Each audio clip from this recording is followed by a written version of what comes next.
The coffee shop was nearly empty when Sarah walked in for what she had quietly promised herself would be the last time. 100 dates, 100 carefully selected profiles, 100 hopeful conversations, 100 evenings spent wondering if this would finally be the one. And here she was, sitting across from stranger number 100.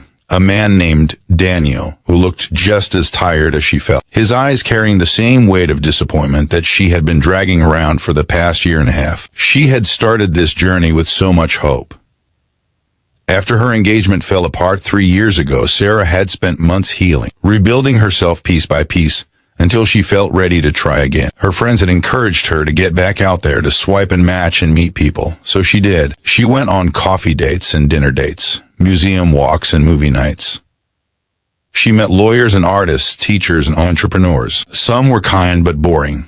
Others were exciting but unkind. A few seemed perfect until they revealed they were still in love with their exes, or commitment phobic, or simply looking for something casual when she wanted something real. With each failed connection, a small part of her light dimmed until she found herself here, on date number 100, feeling more alone than she had ever felt in her life. If you believe in second chances, in the power of patience, and in the magic of finding love when you least expect it, please hit that like button, leave a comment telling us about your own journey, share this story with someone who needs hope, and subscribe to our channel. Your support means the world to us, and it helps us continue sharing stories that matter. Daniel ordered a black coffee, no sugar, no cream, and Sarah noticed how his hands trembled slightly when he reached for his wallet. They made small talk about the weather, about work, about the neighborhood. Everything felt mechanical, rehearsed, like they were both going through motions they had perfected through countless repetitions. Sarah found herself wondering why she had even agreed to this date. Her profile had said she was looking for something serious, for someone ready to build a life together. And his had said essentially the same thing. But there was something about the way he sat there, shoulders slightly hunched, eyes avoiding hers, that made her think he might be just as lost as she was. 20 minutes into the date, something unexpected happened. Sarah's carefully constructed facade cracked. Maybe it was exhaustion, or maybe it was the realization that this was truly the end of her search. But she found herself saying something she had never said on any of the previous 99 dates. She looked at Daniel and spoke the truth that had been building inside her for months. She told him she was tired. Not just physically tired, though she was that too, but tired of pretending, tired of performing the role of the perfect date, the interesting conversationalist, the woman who had it all together. She told him about the 100 dates, about how she had kept a journal documenting each one, hoping to find patterns or lessons, but finding only a growing sense of emptiness. She told him about her broken engagement, about how her ex-fiancé had left her 2 months before their wedding for someone he had met at the gym, about how she had worn her wedding dress alone in her apartment and cried until she couldn't cry anymore. She told him about her fear that maybe she was the problem, that maybe there was something fundamental, unlovable about her, something that made men leave or lose interest or never quite commit. And then she apologized. She apologized for dumping all of this on a stranger, for ruining what was supposed to be a pleasant first date, for being so raw and vulnerable when they barely knew each other. She expected him to make an excuse and leave, to ghost her like so many others had, to add himself to the long list of almosts and not quites that had defined her romantic life for the past year and a half. But Daniel didn't leave. Instead, he did something that caught her completely off guard. He started laughing, not cruelly or mockingly, but with a kind of relieved recognition, as if she had just said something that freed him from a burden he had been carrying.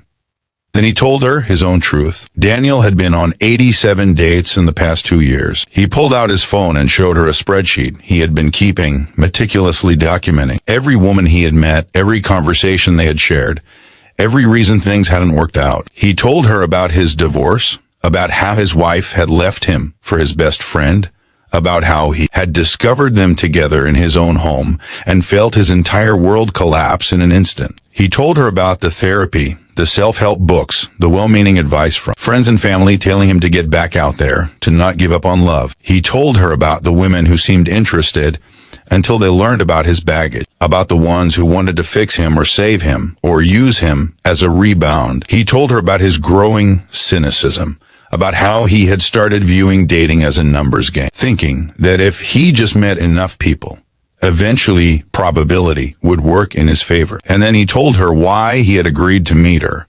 He had almost canceled. In fact, he had typed out the cancellation message 3 separate times but never sent it. Something about her profile had seemed different, though he couldn't explain what. Maybe it was the honesty in her bio, where she admitted she was scared, but still hoping. Maybe it was her smile in her photos, which looked genuine rather than posed. Or maybe it was just intuition, some quiet voice telling him to give it one more try. They sat in that coffee shop for 4 hours, long after their drinks had gone cold. They talked about their failures and fears, about the dates that had gone hilariously wrong, and the ones that had broken their hearts. They talked about the pressure of modern dating, about how apps and algorithms have turned human connection into a commodity, something to swipe through and discard. They talked about their dreams and disappointments, about the lie they had imagined for themselves and the reality they were living. And somewhere in that conversation, something shifted. Sarah realized that for the first time in 100 dates, she wasn't trying to impress anyone. She wasn't calculating her words or managing her expressions or presenting a carefully curated version of herself. She was just being human, messy, and honest and real. And Daniel was doing the same thing. They weren't performing romance or following dating scripts. They were just two wounded people sharing space and stories, finding unexpected comfort in their mutual brokenness. When they finally left the coffee shop, the sun was setting, painting the sky in shades of orange and pink. Daniel walked Sarah to her car, and they stood there in the parking lot, neither quite ready to say goodbye. He told her he didn't want this to be just another date in their respective spreadsheets. She agreed. They decided to meet again, not as strangers following dating rituals, but as two people who had accidentally stumbled into something honest. Their second meeting wasn't at a restaurant or a bar. They met at a park and walked for hours, talking about everything and nothing. The third time, they cooked dinner together at his apartment, burning the pasta and laughing about it. The fourth time, she brought him to her favorite bookstore, and they spent the afternoon reading in comfortable silence. Slowly, carefully, they began building something neither had expected to find. It wasn't perfect. They both had moments of panic, times when old fears resurfaced and made them want to run. Sarah would sometimes withdraw, convinced that Daniel would eventually leave like everyone else. Daniel would sometimes sabotage their plans, testing to see if she would give up on him. But they had started with honesty, and they kept returning to it. When Sarah felt scared, she told him. When Daniel felt unworthy, he shared it. They learned to sit with discomfort instead of fleeing from it, to work through problems instead of abandoning ship at the first sign of trouble. 6 months after that first coffee shop meeting, Daniel took Sarah back to the same cafe. He ordered 2 coffees, black with no sugar, and handed one to her with shaking hands, just like he had on their first date. Then he told her that meeting her had saved him.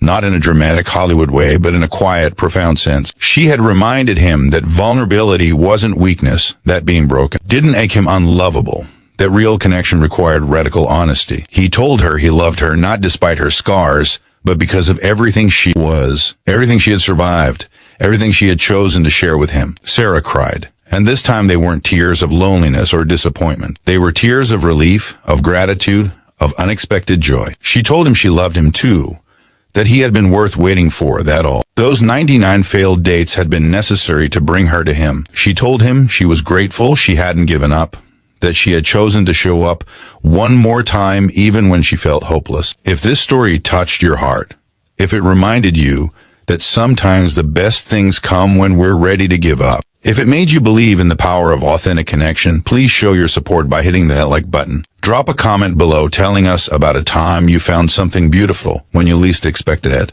And if you haven't already, subscribe to our channel for more stories that celebrate the messy, beautiful, complicated journey of being human. Before we end this story, we have a special request.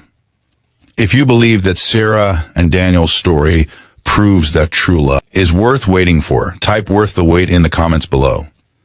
We'd love to hear from you. A year later, Sarah closed her journal of 100 dates for the last time. She had kept it as a reminder, not of her failures, but of her persistence. Each disappointing date had been a step toward the one that mattered. Each heartbreak had taught her something about what she truly needed. She had learned that love wasn't about finding someone perfect, but about finding someone willing to be imperfect together. She had learned that the right person wouldn't need her to be anything other than herself. And she had learned that sometimes the last chance you give yourself becomes the one that changes everything. Daniel was her 100th date, but he became her first real partner, the person she chose to build a life with, not because it was easy, but because it was real. And that made all the waiting, all the hoping, all the heartbreak absolutely worth it.